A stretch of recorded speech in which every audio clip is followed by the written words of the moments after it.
Hai, apa khabar para peminat filem dan pencari filem yang sesuai untuk ditonton?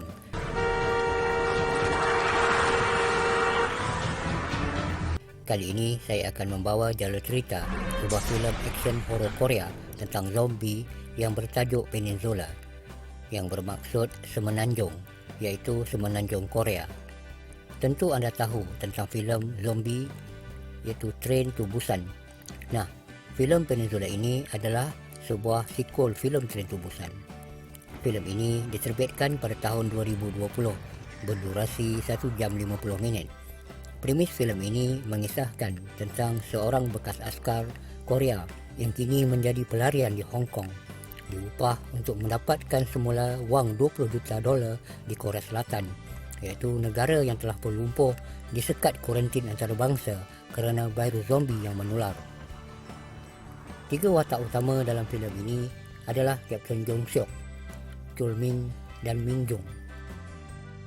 Min Jung adalah ibu 2 anak yang terperangkap akibat zombie di Korea Selatan. Jung Seok adalah bekas tentera Korea Selatan yang telah 4 tahun menjadi pelarian di Hong Kong bersama Chul Ming, bekas abang iparnya. Baiklah, kita ke jalur cerita filem ini.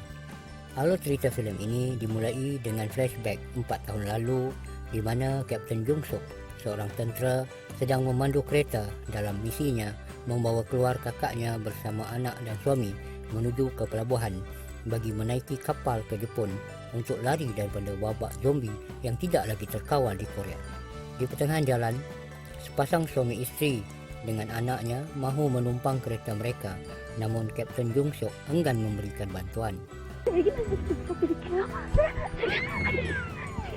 Kemudian kita dibawa ke satu temu ramah TV di mana pakar mengatakan virus zombie itu bermula di sebuah kilang biologi di Busan, Korea Selatan, dan merebak cepat melumpuhkan seluruh Korea Selatan. Di kabin kapal tempat kakak Jung Seok, seorang lelaki bertukar menjadi zombie lalu menyerang semua mereka yang berada di dalam kabin. Chul Ming yang tiba terkejut melihat isteri dan anaknya telah diserang zombie. 4 tahun telah berlalu, Jung Seok kini tinggal di Hong Kong sebagai pelarian, dan dipaparkan di malam itu Jung Seok dipanggil menghadap seorang ketua sindiket. Ketua sindiket itu merancang untuk mendapatkan semula sebuah lori yang membawa duit $20 juta. Ekoran misinya yang dahulu telah gagal kerana orang upahannya tewas diserang zombie di pertengahan misi membawa lori itu keluar. Mereka memulakan operasi di mana Jung Seok dan Chul Ming bersama 2 lagi anggota bersama anggota sindiket menaiki kapal menuju Korea Selatan. Setelah berpusing-pusing memeriksa, akhirnya mereka berjaya menemui lori yang disasarkan dan mendapati bungkusan duit masih berada di dalam lori.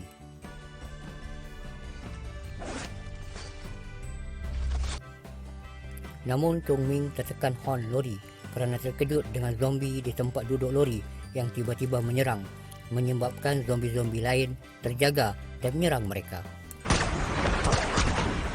Mereka berjaya lari, namun diserang pula oleh kumpulan militia, menyebabkan kenderaan mereka terkandas. 2 orang anggota mereka mati, seorang dibunuh oleh zombie dan seorang lagi dibunuh oleh militia. Manakala Jung Seok diselamatkan seorang remaja iaitu Jung In dan adiknya Yoon Jing, manakala Chul Ming bersembunyi di dalam lori kontena. Jung Seok terselamat. Di satu tempat sembunyi Jung In dan keluarganya iaitu ibunya yang bernama Min Jung dan datuknya Elder Kim. Militia membawa lori ke kamp mereka tanpa menyedari di dalam kontena ada timbunan wang dan Chul Ming bersembunyi. Jung Seok teringat Min Jung pernah meminta bantuannya 4 tahun dahulu semasa dia dalam perjalanan membawa kakaknya ke pelabuhan. Sementara itu, seorang militia iaitu Private Kim memeriksa kontena dan telah menemui wang. Private Kim telah memberitahu Kapten Seo ada banyak bungkusan wang dolar di dalam lori. Kapten Seo datang melihat wang dan terjumpa telefon satelit, dan kebetulan ketua sindiket menyuruhnya membawa wang itu ke pelabuhan Incheon. Min Jung memberitahu Jung Seok, militia asalnya adalah tentera penyelamat namun berubah ganas, lalu menyebabkan mereka sekeluarga lari meninggalkan kamp militia. Ming Jung dengan ditemani Jung Seok masuk ke kamp militia untuk mengambil telefon satelit kerana Ming Jung bertekad menaiki kapal sindiket sebagai pelarian ke Hong Kong. Ming Jung mendapati telefon satelit di lori telah rosak. Namun menerusi Private Kim, ada sebuah telefon lagi disimpan Kapten Seo, lalu Ming Jung merampasnya daripada Kapten Seo. Jung Seok mahu menyelamatkan Chung Ming di arena, namun gagal setelah militia Sarjan Huang menembak Chung Ming. Jung Seok dan Ming Jung berjaya mencuri lori dan telefon satelit, namun militia cuba mengejar mereka, tetapi akhirnya militia gagal. Ming Jung dan anak-anaknya serta Jung Seok lega. Namun tiba-tiba muncul Kapten Seo melanggar kenderaan dipandu Jong In dan menjadikan Jong In tebusan. Ming Jung dan Jung Seok mencapai senjata, namun Kapten Seo ternyata lebih tangkas, cepat menembak paha Ming Jung dan membawa lori berisi wang lari. Kapten Seo tiba di pelabuhan Incheon dan memandu lori masuk ke kapal. Namun malangnya dia ditembak oleh anggota sindiket. Namun dalam keadaan nyawa-nyawa ikan itu, Kapten Seo sempat mengundurkan lori, menyebabkan lori tersangkut antara pelantar dan kapal yang menyebabkan zombie datang menyerang habis anggota-anggota sindiket dalam kapal tersebut.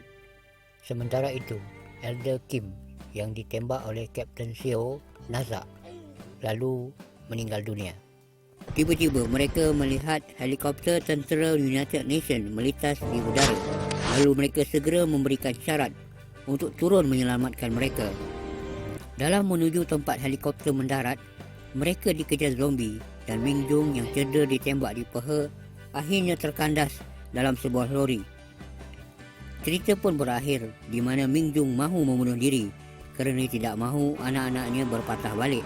Namun Jung Seok pergi menyelamatkan Ming Jung dan mereka berjaya menaiki helikopter keluar daripada Korea.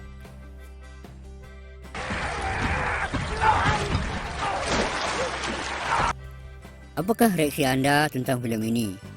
Terkait alur cerita, filem ini dimulai dengan flashback dan kemudian cerita masa kini iaitu 4 tahun kemudian. Akhir filem ini menunjukkan hero iaitu Jung Seok tidak berjaya mencapai misinya mendapatkan wang mahupun melindungi Chung Ming abang iparnya. Nah, inilah jalur cerita filem Peninsula yang saya bawa kali ini.